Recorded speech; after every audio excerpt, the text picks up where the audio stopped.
राज्यमाता गोमाता संवाद यात्रेच्या समारोप कार्यक्रमामध्ये मंचावर उपस्थित असलेले आमचे सहकारी श्री आशिष जयस्वालजी, पंकज भोयरजी,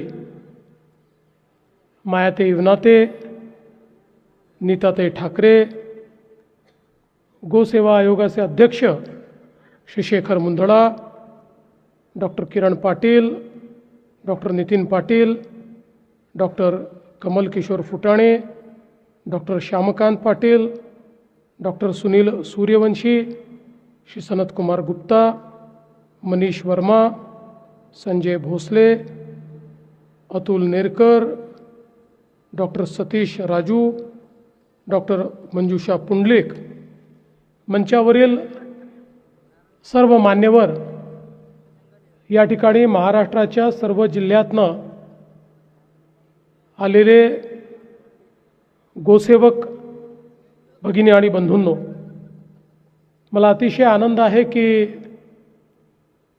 आपल्या राज्याच्या गोसेवा आयोगाच्या माध्यमातून शेखर मुंदडाजी यांच्या नेतृत्वामध्ये जवळपास 15 दिवस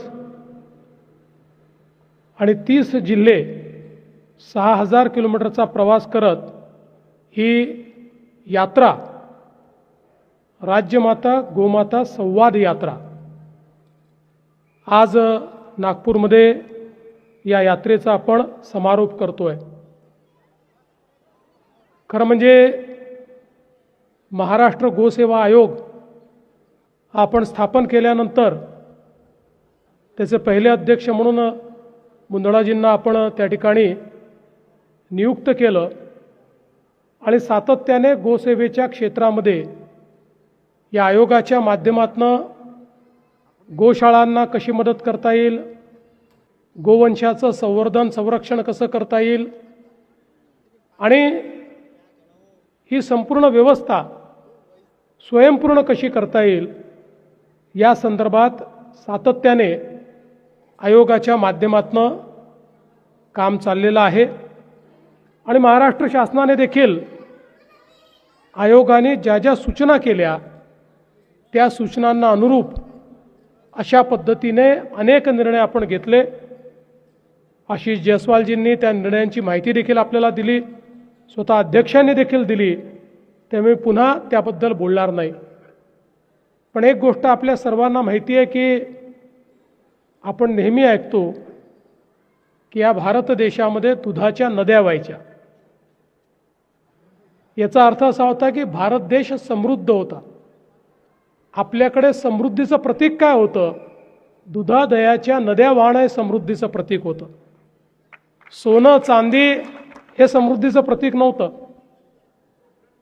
आणि आपण जर बघितलं तर एक अतिशय समृद्ध अशा प्रकारची कृषी संस्कृती या भारतामध्ये पाहायला मिळत होती। ही संस्कृती स्वयंपूर्ण होती आणि निश्चितपणे या कृषी संस्कृतीच्या केंद्रस्थानी जर काही असेल तर ती आमची गोमाता होती। या गोमातेच्या संवर्धनातून या कृषी संस्कृतीला आवश्यक त्या सर्व गोष्टी मिळायच्या। बैलही मिळायचे,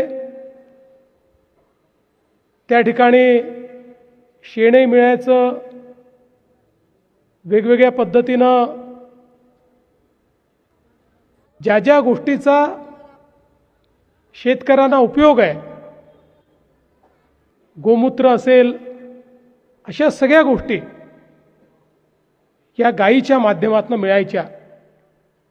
आणि विशेषतः जगामध्ये भारताच्या देशी गायी अशा आहेत की ज्या आपल्या जन्मापासून मृत्यूपर्यंत फक्त देतात। ज्या जगामध्ये जर आपण अभ्यास केला, सर्वात कमी खाणाऱ्या, सर्वात कमी पाणी पिणाऱ्या, सर्वात कमी प्रदूषण करणाऱ्या आणि आपल्या प्रत्येक क्रियेतनं निसर्गाला आणि मनुष्याला देणारी अशा प्रकारची आमची देशी गाय आहे. आणि म्हणूनच जोपर्यंत आमच्या शेतीमध्ये देशी गाईचं महत्त्व होतं तोपर्यंत आमचा शेतकरीही समृद्ध होता. ज्या क्षणी आमच्या गाईचं महत्त्व कमी होऊ लागलं, किंबहुना आलेल्या संकटामध्ये आमच्या गाईंचंही त्या ठिकाणी बलिदान व्हायला लागलं, त्या क्षणी आमची जी शेती आहे ती कुठेतरी रसातळाला जायला लागली आणि आमचा शेतकरी देखील देशोधडीला लागताना आपण पाहिला. आज आपण पाहू शकतो, मगाशी आशिषजी पण सांगत होते, इतक्या मोठ्या प्रमाणात रासायनिक शेती आपण सुरू केली.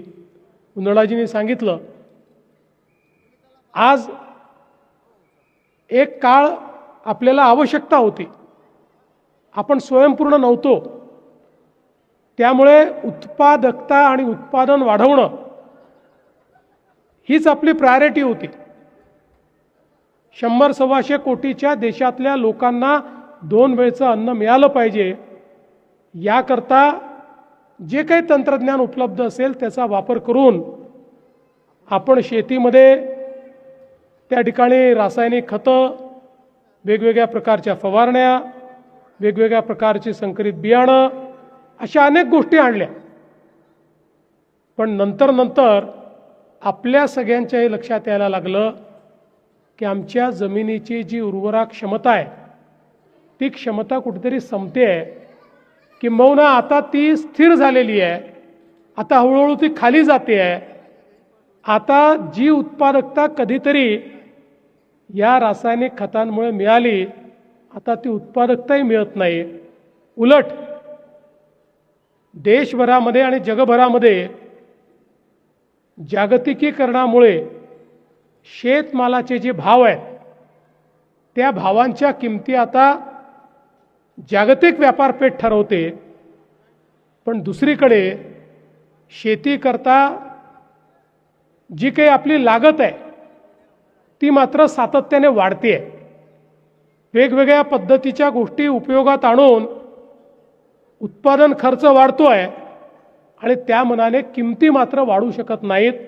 अशा प्रकारच्या दुष्टचक्रामध्ये आज आपला शेतकरी हा फसलेला आहे.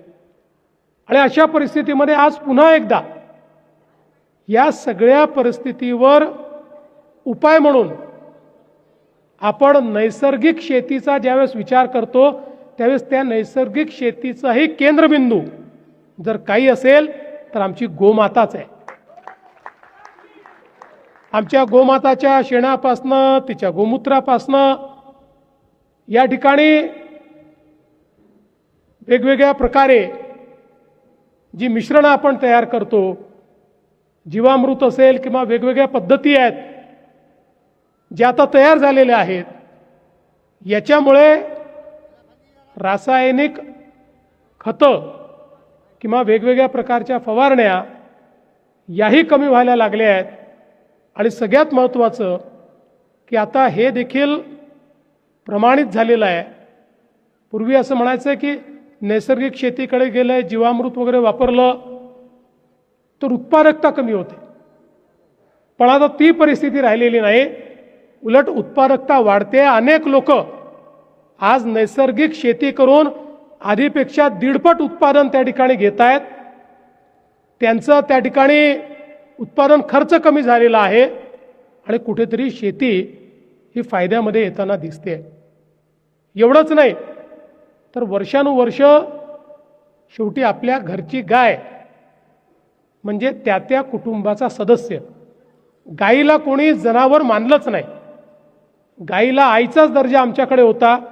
कारण ज्या प्रकारे आई म्हातारी झाली तरी ती कुचकामी होत नाही, तशी आपली गायही म्हातारी झाली तरी ती कधीच कुचकामी होत नाही. ती फक्त आपल्याला देत असते. आणि म्हणून आज खऱ्या अर्थानं आपण जर बघितलं तर या गोमातेचं संवर्धन ही काळाची गरज आहे. विषमुक्त अशा पद्धतीचा जर आपल्याला अन्न द्यायचं असेल तर तेही गोमातेशिवाय शक्य नाही आहे. आणि आपल्याला याची देखील कल्पना आहे की ज्या शेतकऱ्यांकडे गोवंश राहिला आहे, गोमाता आहे, त्या शेतकऱ्यांना त्यांचा आधार आहे. म्हणजे ज्यावेळी एक 10-15 वर्षापूर्वी साधारण 2007-8 साली शेतकऱ्यांच्या आत्महत्यांच्या संदर्भात एक अनुसंधान झालं आणि त्याचा अहवाल आला. त्या अहवालात त्यांनी सांगितलं होतं की ज्यांच्याकडे गाय होती त्या शेतकऱ्यांनी विपरीत परिस्थितीमध्ये देखील त्या ठिकाणी आत्महत्येचा विचार केला नाही, पण ज्यांच्याकडे गोवंश नव्हता, पूर्णपणे संपला होता, अशा शेतकऱ्यांकडे मात्र त्या ठिकाणी आत्महत्येकडे जास्त कल दिसला. अशा पद्धतीचा अहवाल मला असं वाटतं 2007-8 साली आपण पाहिला. त्यामुळे एक प्रकारे सगळ्या पद्धतीनं आपल्याला आधार देणारी अशा प्रकारची गाय आहे. आणि आपल्याला माहिती आहे भारतातला तर आपल्या देशी गायींचा इतिहास अत्यंत मोठा आहे.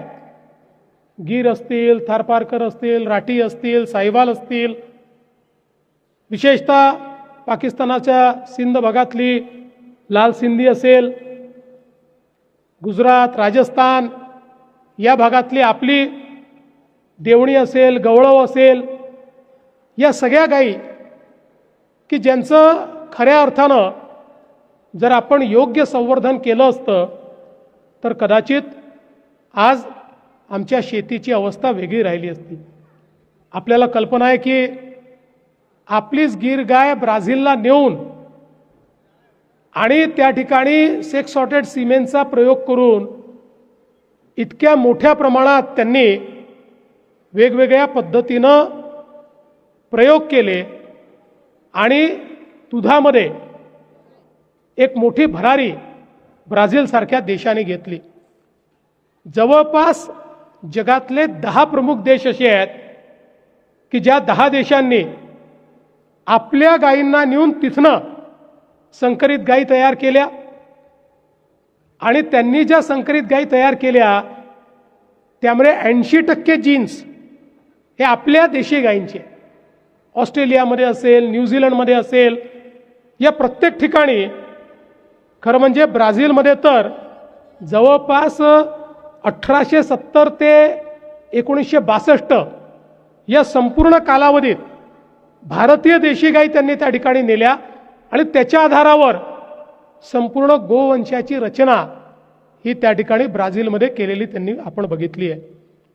आणि म्हणून आज पुन्हा एकदा ज्यावेळी समाजामध्ये एक मोठी जागृती तयार होते आणि आपल्याला हे महत्त्व समजतंय आणि आता जसं मगाशी बैलांचा प्रश्न निर्माण झाला त्याचा तर विचार करावाच लागेल, पण आज सेक्स सॉर्टेड सिमेंटमुळे आपल्याला मोठ्या प्रमाणात चांगलं दूध देणाऱ्या आपल्या देशी गायी या तयार करता येतात. त्यांच्या माध्यमातून एक मोठी अर्थव्यवस्था आपल्याला तयार करता येते आणि अनुसंधानाच्या माध्यमातून आपल्या शेतकऱ्यांकरता आणि सामान्य माणसाकरता एक मोठी व्हॅल्यू चेन ही या ठिकाणी आपल्याला तयार करता येते. आज भारतामध्ये अनेक संस्थांनी उत्तम काम केलं आहे. गो अनुसंधान केंद्र देवलापारने इतक्या वेगवेगळ्या प्रकारचे प्रॉडक्ट्स हे या संपूर्ण गो आधारित अर्थव्यवस्थेतनं तयार केले आहेत. आज गाईच्या शेणापासून तयार झालेला पेंट हा एक प्रकारे नॅचरल ऑर्गॅनिक पेंट म्हणून त्या ठिकाणी वापरला जातोय. वेगवेगळ्या प्रकारची औषधं असतील त्याच्यामध्ये याचा मोठ्या प्रमाणात वापर होतोय. आणि खऱ्या अर्थानं मला असं वाटतं की आपण हे अनुसंधान जर सुरू ठेवलं तर आज निश्चितपणे गोपालन करण्याकरता काही अडचणी आहेत, पण केवळ गोपालनावर आपण राहिलो तर त्या अडचणी राहतील. ही जी गो आधारित अर्थव्यवस्था आहे ही जर पूर्ण आपण उभी करू शकलो तर निश्चितपणे त्यातनं एक मोठं परिवर्तन आपल्याला आणता येईल. आणि म्हणूनच आत्ता शेखरजी ज्यावेळेस म्हणत होते, आपली अपेक्षा शेखरजी ही आहे की प्रत्येक आपली गोशाळा हे एक असं केंद्र झालं पाहिजे, गोशक्तीचं केंद्र, की ज्या माध्यमातनं केवळ गायींचं संवर्धन संरक्षण नाही तर तिथे अनुसंधान झालं पाहिजे, तिथे प्रॉडक्ट रेंज तयार झाली पाहिजे. तुम्ही गो10 सुरू केलेलं आहे, या गो10च्या माध्यमातनं त्या ठिकाणी त्याचं नीट ब्रँडिंग झालं पाहिजे. आणि मी तुम्हाला आश्वासित करतो, तुम्ही जर हे तयार केलं तर तुमच्या प्रॉडक्ट्सला विकण्याकरता वेगवेगळ्या ठिकाणी अगदी सवलतीच्या किंवा नाममात्र दरामध्ये तुम्हाला स्टॉल्स उपलब्ध करून देणं हे निश्चितपणे त्या ठिकाणी आपण करू. आज खरं तर मला या गोष्टीचा आनंद आहे की आपण खूप मोठ्या प्रमाणात या संपूर्ण महाराष्ट्रामध्ये जागृती करतात. आमचा जो शेतकरी आहे, या शेतकऱ्यांसमोर अनेक संकट आहेत. अल निनोसारखं संकट आपल्यासमोर आहे. पण या सगळ्या संकटांमध्ये मी तुम्हाला विश्वासाने सांगतो, गो आधारित अर्थव्यवस्था जर आपण तयार केली तर अशी किती संकटं आली तरी त्याचा सामना करण्याची ताकद ही आमच्या शेतकऱ्यांमध्ये त्या ठिकाणी आपण निर्माण करू शकतो. आणि म्हणून मी काही लांबलचक भाषण करणार नाही. तुम्हाला एवढंच सांगतो, महाराष्ट्राचं सरकार गोसेवा आयोगाच्या पाठीशी आणि गोपालकांच्या पाठीशी अत्यंत खंबीरपणे उभा आहे. जे जे निर्णय आहेत ते निर्णय यापूर्वी घेतले आहेत, भविष्यातही आपण अनेक निर्णय घेणार आहोत की ज्या माध्यमातनं गो आधारित अर्थव्यवस्था तयार करण्याकरता, त्याची व्हॅल्यू चेन तयार करण्याकरता मोठ्या प्रमाणात आपल्याला सगळ्यांना बळ मिळेल. आपण जे कार्य या ठिकाणी करतात या कार्याचा वेगाने विस्तार कसा करता येईल.